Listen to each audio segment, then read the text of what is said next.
Hi design thinkers. In this video I provide an overview of the design intentions behind EDUC 546 as well as a brief explanation of the expectations for your engagement in the course and some tips for how to be successful. First off, on the screen you can see the essential question behind our course, which is how can I practice design thinking to create innovative solutions to unique student needs. Really, for me, underpinning the movement of teacher as designer, which is sort of a departure from teacher as implementer or teacher as somebody who rolls out a plan that they created, or in even more widely, that other people create. Behind that concept of moving towards teacher as designer is an understanding and belief of the unique nature of educational contexts. So it is a truth for me that each individual student is unique. Classrooms, collections of individual students that form a classroom or community of learners have unique character. School communities are unique. They're unique within their community, which is also a unique space and collection of individuals in a place and time that is unique.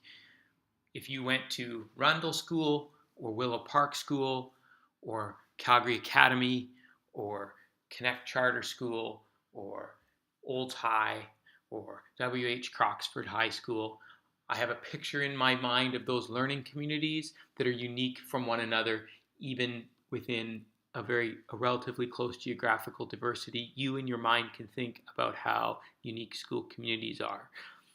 We also have unique point in time at any given point. What's happening in our world is unique. So the idea that I could take, as a teacher, I could take something that has been planned or created, designed in isolation from that context. So it's meant to be able to be used devoid of individuals, devoid of what's happening in a community at the time, what's happening within a class, what's happening in the world at that moment. Inherently, when we create a textbook, that's what we have to do. We cannot create it for a unique student or even a unique set of students. We have to try to make it something very general. When teachers do planning at the beginning of the year and plan out exactly what it is that they're going to do, when a department gives PowerPoint presentations and quizzes and unit tests for the entire semester for Social 10, for example, before meeting the students, before knowing how that group is going to move together through learning and how individuals are going to do that, not knowing what's going to happen in the world during the course of that semester, and just roll out that plan, that's teacher's planner. That's standardized practice.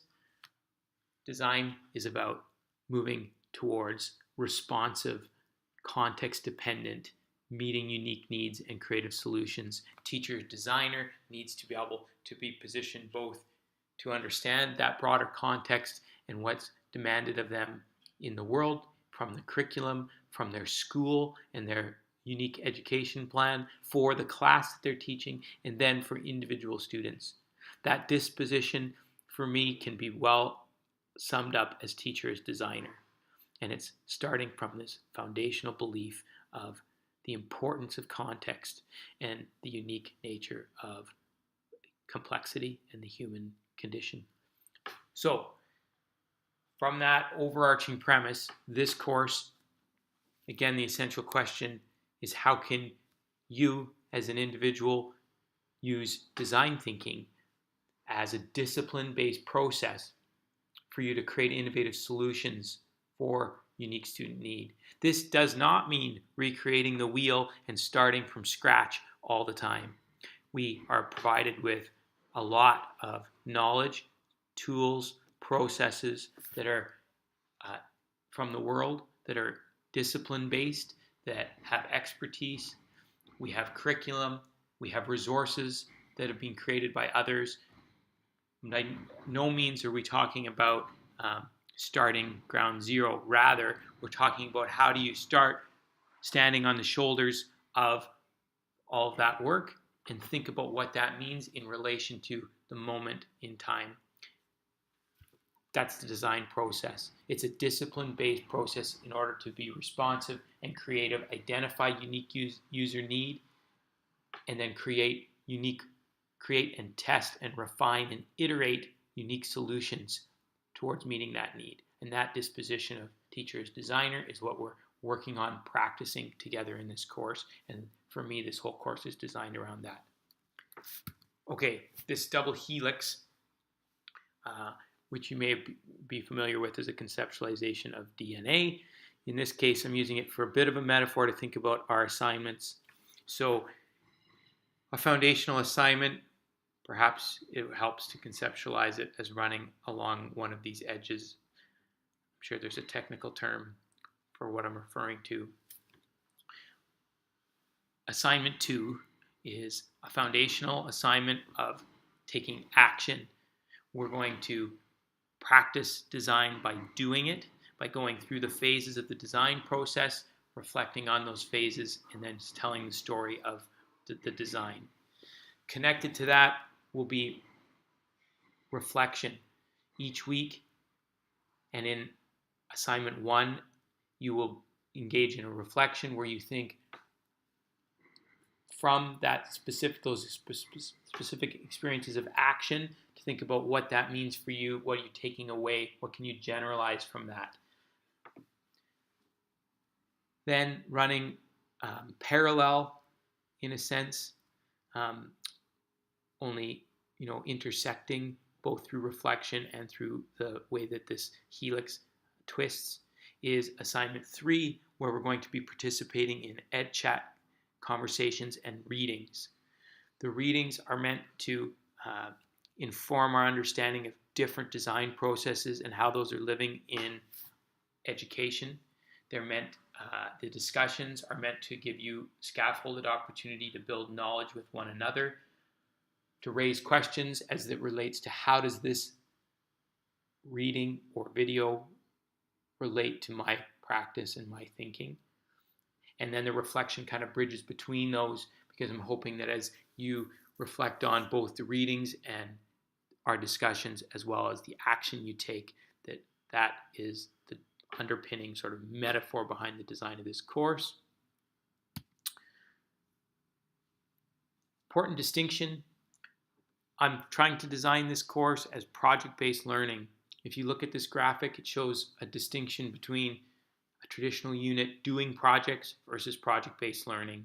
Sometimes what we'll do is we'll have a series of learning actions, whether this is reading, discussion forum, lecture, etc., and then potentially a test or a project that comes at the end, where the point of the project is that you demonstrate all the things that you learned, or you incorporate the things that you learned or that were told to you or that you read into some sort of deliverable that's meant to be an assessment evidence of those things that you learned. That's doing projects.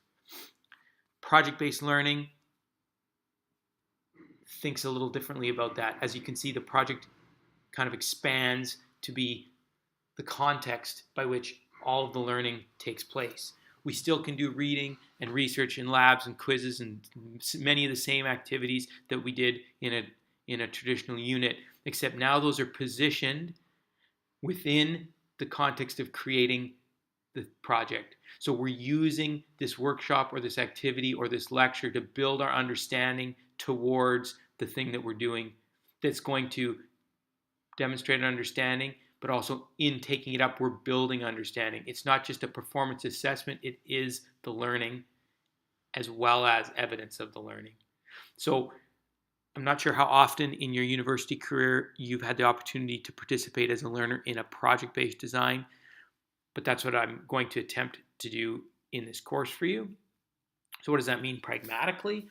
It means that rather than you coming to the weekly sequence of learning and then later you having to figure out how you go through this project somehow on your own, I'm going to design all the things that we're doing so that you understand how that's working towards the final deliverable, particularly assignment 2, where we're going to be working through a design process. So flipping over to our learning environment, our D2L shell, each week what I expect you to do is to come and see how on Saturday mornings I will have posted a sequence of steps for the week that is my attempt to build the scaffolding, to use the metaphor, of that you need to work through to get the project done.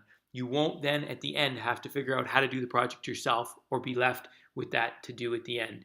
So each week it may seem like you're having a lot of activities. Each of those activities, however, will be building blocks towards you being able to do the thing that we're going to be creating, and I'll be explicit about how what it is you're working through is connected to our assignments. So I'm walking you through support with the goal of everyone being successful on the assignments, and more importantly, everybody becoming a design thinker through this process. That's my job, to design it. So how will that look? Pragmatically, I'll try to break it down into, this is week one. There's the course introduction, but week one, where you're going to see all the things that I'm asking you to do.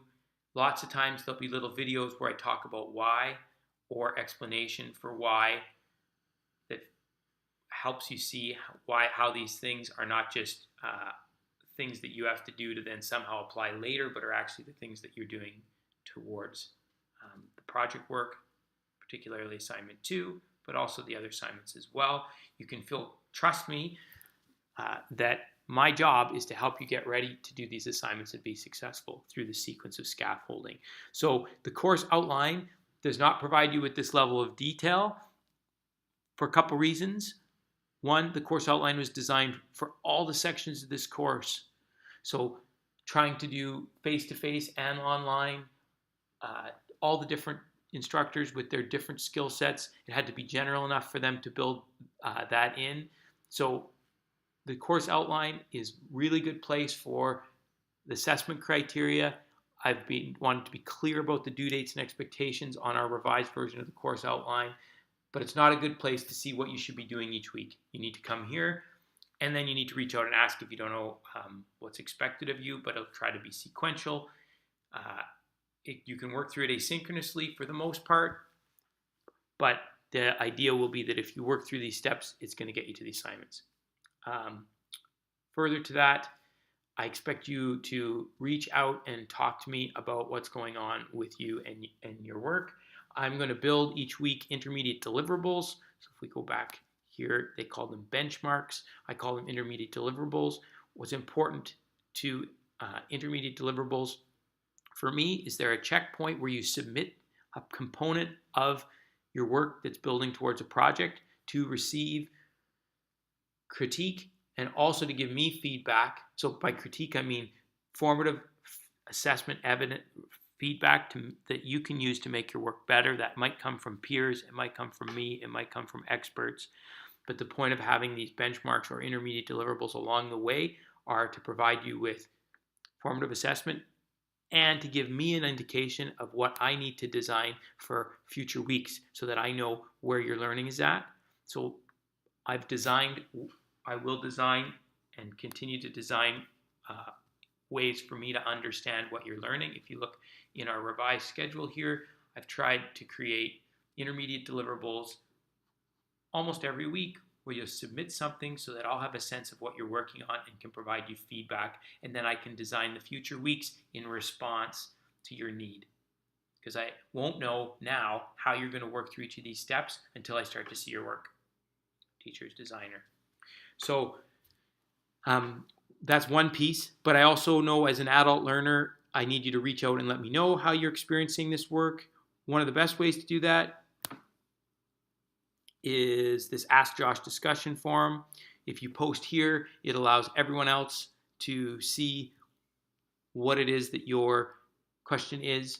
Sometimes if you send me emails work too. If it's a personal thing that you don't want to share with the group, feel free to send it via email, or if you don't think it'll have relevance to the group, send it by email. Sometimes I'll reply and say, hey, could I post this question in the Ask Josh forum in an anonymous way by removing your identifiers so that others can learn from this, and you can have, or I might say, can I post it with your name so people credit you for the great question, or how I'll give you both those options. But if you can think of going here first, I'll check it all the time. That way other people benefit from what people are asking.